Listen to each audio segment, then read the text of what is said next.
And we are installing Fender Flares on our 22 Defender. Of course, I lost most of the video of me installing it, but just a note here, when you're going shopping on the BRP Accessories website, there is an identical Sport Flare kit, but this one has a few more pieces, a little bit larger or wider than the other one here.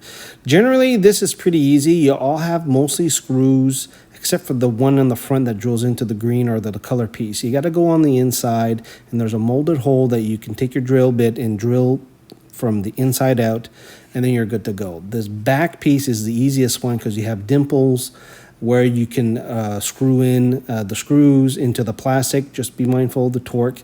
This last one is a screw and bolt, or bolt and nut. You tie into the bed frame, and then you're good to go. This middle piece here, this is notorious.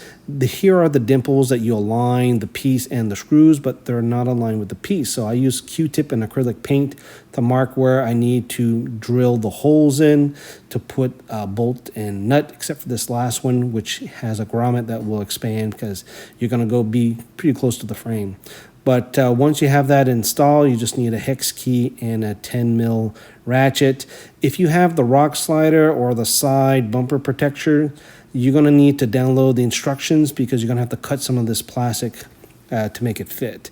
But if you have stock, you should be able to have no problem other than that little piece at the very front and this middle piece. I would totally recommend going to the instructions.brp.com, and I'll also link 2 other videos that help me a lot with this installation.